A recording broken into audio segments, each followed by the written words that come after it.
guys, welcome back to Leave a Little Sparkle. Today is going to be a little different because it's going to be just me, and that's for a very good reason. So I want to tell a story about how I came to get a promotion. Yes, your girl got a promotion. And so today I'm just going to kind of dive into the story a little bit. I'm going to tell you guys maybe some tips and tricks on how to land the gig of your dreams. This that I got is the job of my dreams. So without further ado, let's jump into it. So I landed my dream job. What is my dream job? My dream job is being a reading coach.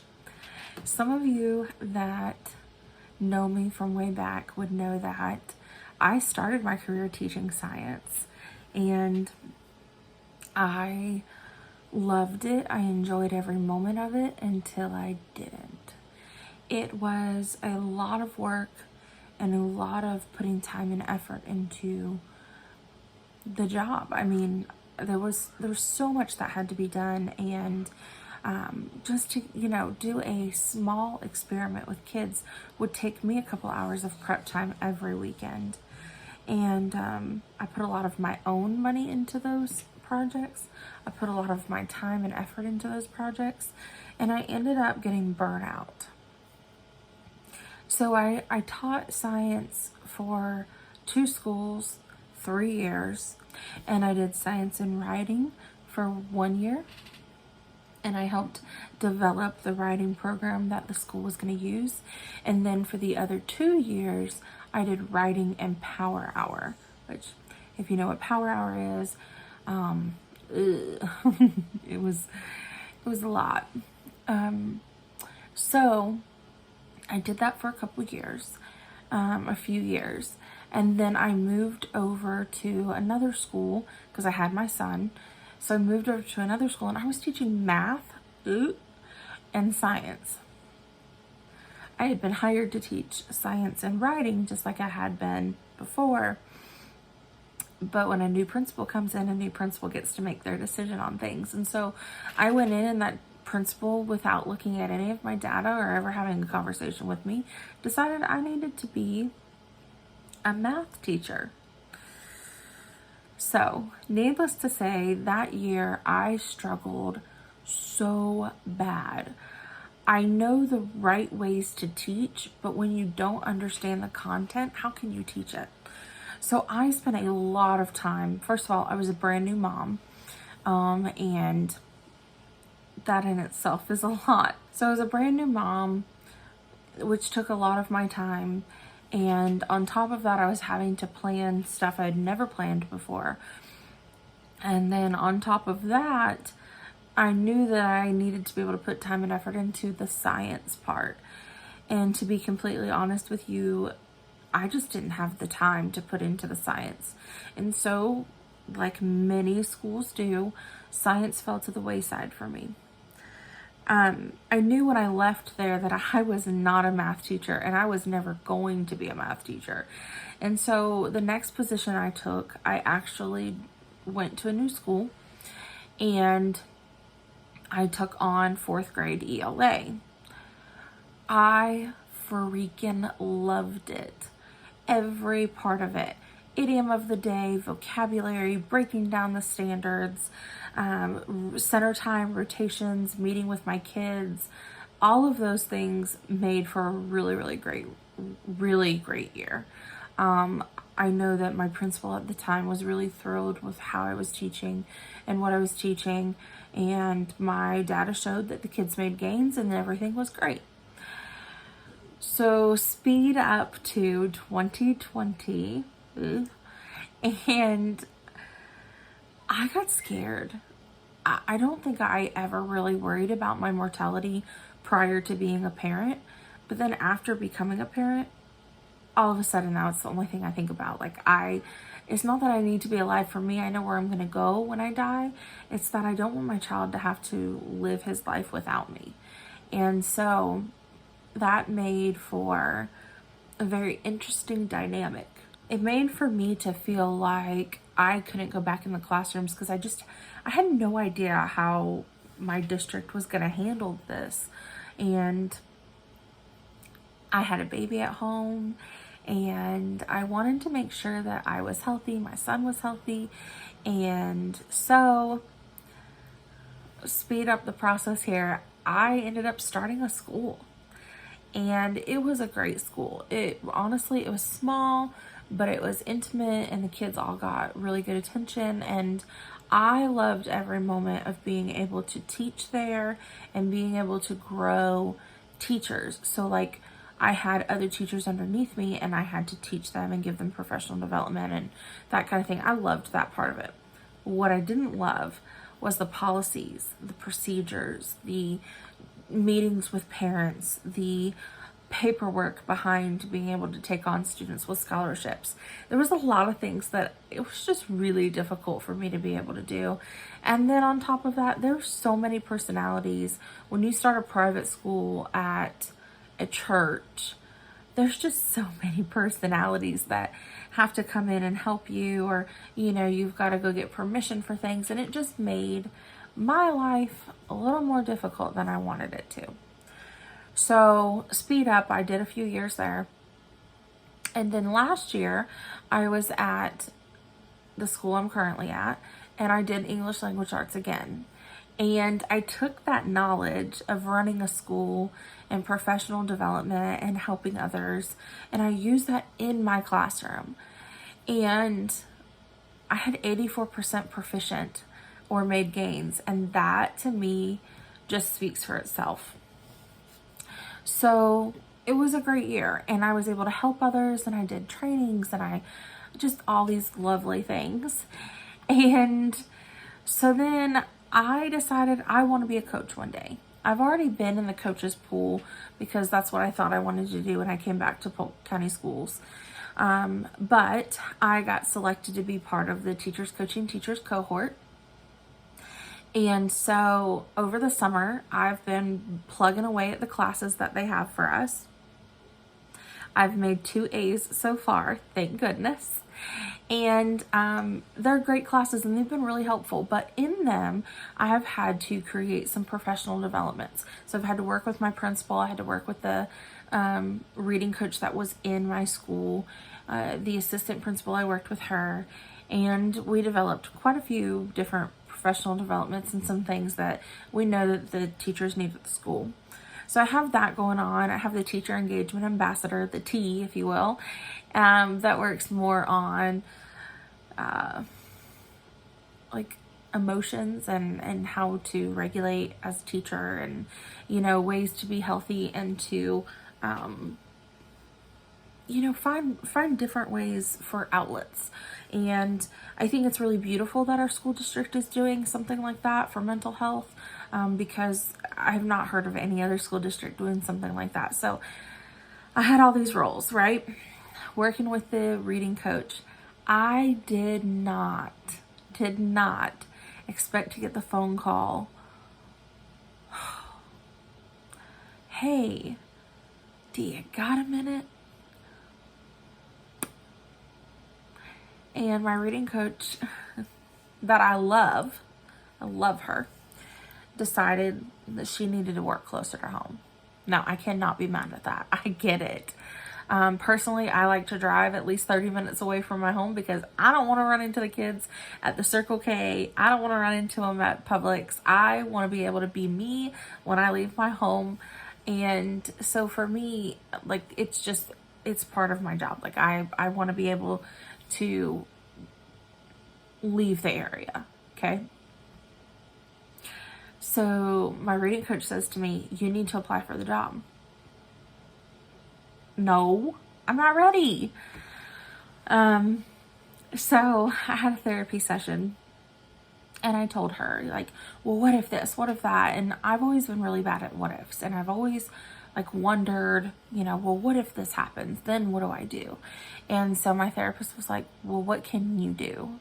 And I love her too, because she's so just matter of fact and like, this is how it is, right? And so she kind of brought me back to earth, and she's like, well, If you have concerns, go ask people the questions. But other than that, there's really nothing that can be done. If you want the position, you need to apply for it and let it go. And so we talked about my anxiety a little bit, and my husband came home and I told him, and I logged in online to see if the position had been posted yet, and it had. And something just said, just apply for it. So I applied for it. After I applied for it, I noticed that there was a 5th grade position available, and I was like, what? So, mind you, I'd not yet had a conversation with my principal or my assistant principal, and I knew that my school was down a few teachers, and I knew that losing me from the classroom was going to make their life a little bit more difficult. And so, thinking about it, I was like, you know what, I'm good either way. I'm okay if I don't get moved from the classroom. I have all these ideas. I'm really excited to teach. But also, like, if they do choose to move me into that position, like, I would be good at it and I would really enjoy it. So let's speed things up a little bit. The very next day after opening my application, and I started to get inundated with phone calls and emails and texts. I had at least 8 schools reach out to me during the day. Maybe more, because I don't answer numbers I don't know.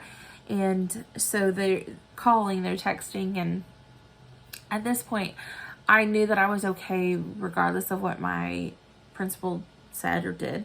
And I just wanted to be with my baby. My baby is going into kindergarten this year, and so I already have him scheduled and ready for the school I'm at, and I didn't feel like changing things. And so I got a text from a friend then, and she's moved up, and she's like, well, would you be interested in a science coach position? And I got to thinking about it, and I'm like, you know, I actually would be interested in that. I would love if it was that, do it, but I would be interested in at least hearing about your school and hearing about the position. So fast forward a little bit more, I went ahead and I interviewed. Nothing in my mind was like, I'm definitely switching schools. Nothing in my mind was like, I definitely want this other position, but there was a lot of me just kind of wondering, like, if other people see my worth and they want me, then maybe I am ready for the reading coach position. And so, you know, I thought about it. I interviewed with them and I heard all about the job, and the job sounded great, but the school was further. And although I love science and I enjoy science, and there's technology pieces to that I enjoy, and the school was STEM, it just didn't feel quite right. And the only thing I can explain is, like, I feel like God has given me this discernment, this like gut feeling of when, you know, I should or shouldn't do something. And so I definitely prayed about it and thought about it. And I just kept thinking, like, I just have to wait until my principal calls me. I just need to be able to talk to him. And then I started thinking, like, well, what if they don't want to move me? And what if this? And so I got to this place where I was like, okay, so what if they say, no, we can't move you because we can't move you out of the classroom? What could you do to solve that problem? Because again, if you watched anything else I've put out there, my main thing is no problems, only solutions, right? So let's look at this. So what solution can you come up with? So I stayed up that night. I stay up a lot of nights, but I stayed up and I was thinking, and I'm just going through, and I'm like, well, what could I do? If there are 3 or 4 different language arts positions that are open and available, and we can't find people to fill them, what should I do? And so I thought about it, and I'm like, well, I could make a bigger impact by doing whole group in those classrooms. I could go in, teach the standard, do my whole breakdown of the standard, which one day I need to do that for you guys and explain how I do that so that you all understand.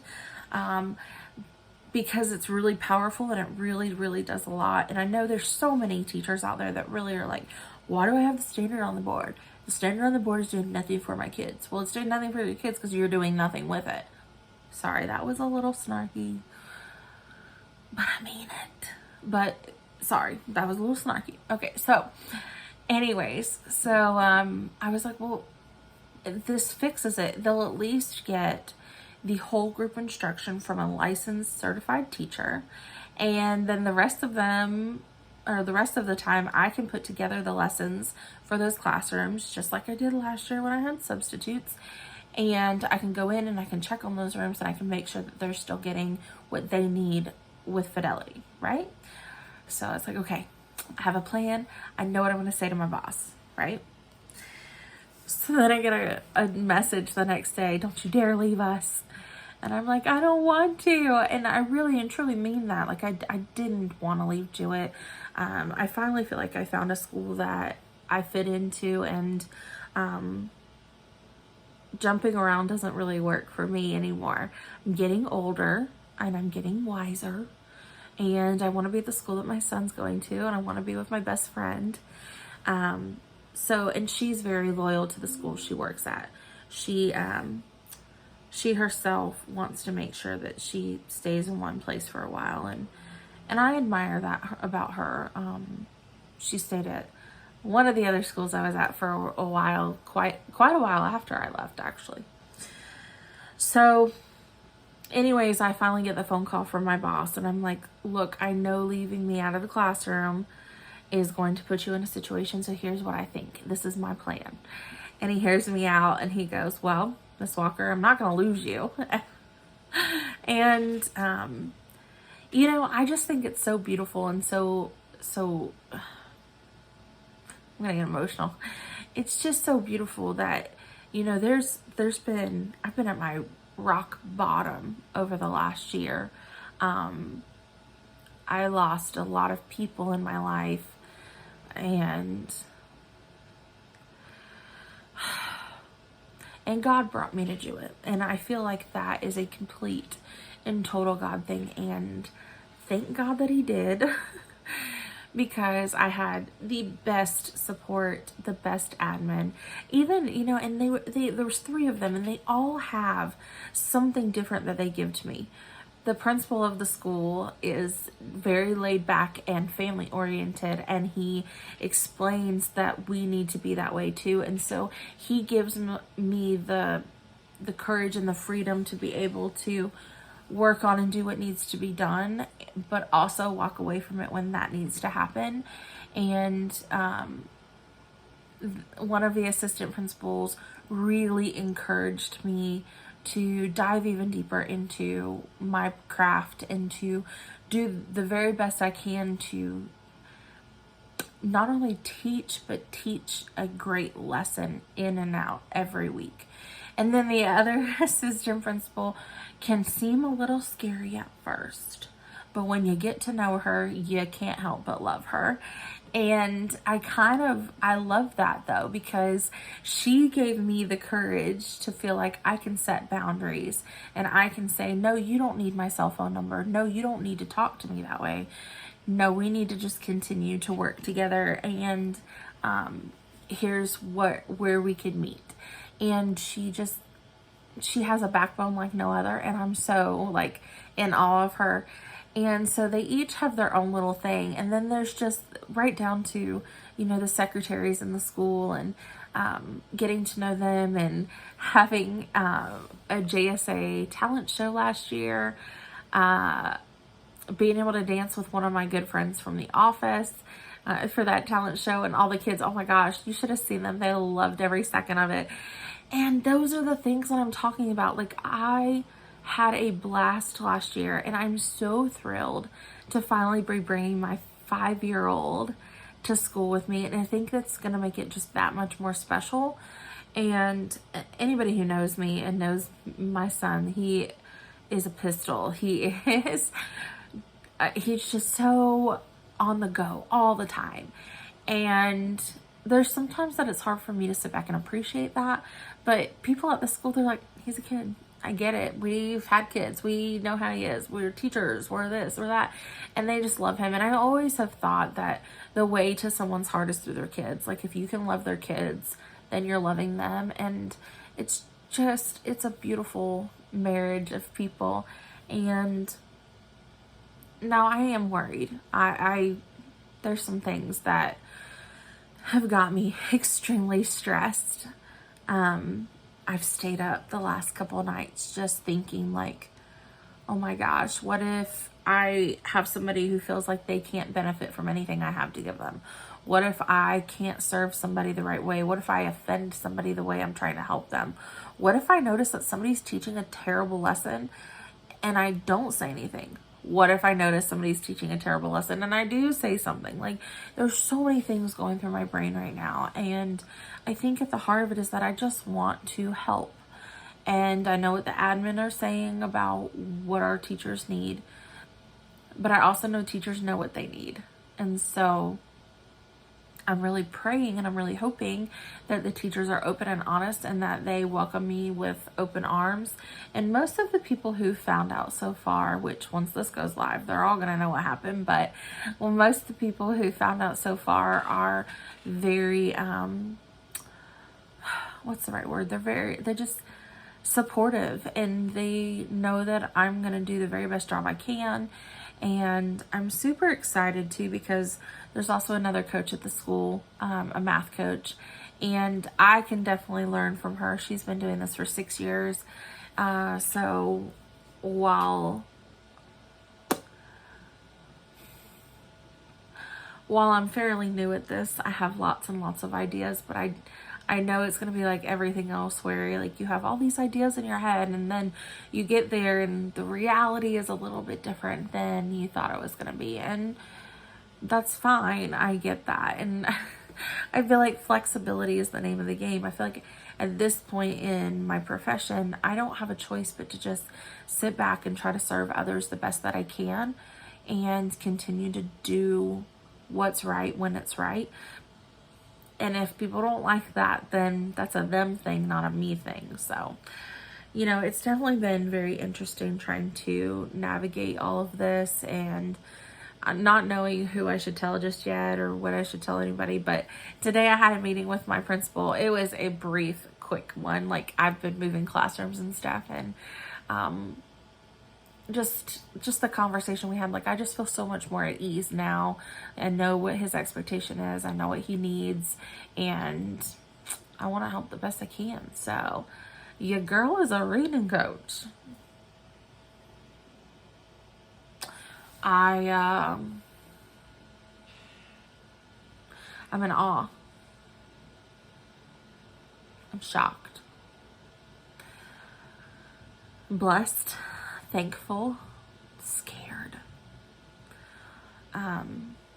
So, if you have any tips for me, maybe even if you have any stories of things that you felt like didn't go so well, let me know in the comments. Give me a heads up of things that I should avoid. Let me know the things that I should make sure I do and make sure I check on. And what were the ways that reading coaches or any coaches helped you the best? Maybe you don't teach reading, maybe you teach a different subject, and you had somebody come alongside and give you some great advice. What was it? And help me out, guys. Help me out. So I know this is a very short podcast. I've been working in my classroom all week trying to get it ready for the substitute that's going to be in there, unless they can get a teacher hired within the next week or so. And then moving into an actual office. I'm so baffled by it. Like, it's not even funny, but I'm just like, what? I want to be a coach. So yeah, I know this week is short. I do have 2 interviews coming up. And those will be the last 2 podcast episodes of the summer series. And I'm super excited for you guys to listen to that and hear those, people. I will be starting back up on the podcast after about October, I think, is when we decided. Because September is my birthday month, and I'm going to do everything I can to have a very good birthday, because I've not celebrated my birthday in a very long time. So this girl's turning 33. And I'm just trying to embrace it at this point. I'm in crow's feet and all. It is what it is, So I'm going to add in some footage of me prepping and working on my classroom, and what my classroom currently looks like. I gotta stop saying mine because it's not mine anymore, but of what the classroom currently looks like, into this video. I hope you enjoy. If you have any questions for me or any advice, please leave a comment. Check out my podcast page. Check out my TikTok. I'm at 615 followers. If we get to 1,000 followers by the end of August, I'm going to do a huge giveaway. And I'm not talking a little giveaway. I'm talking a huge giveaway. So share this, give it out to everybody. And without further ado,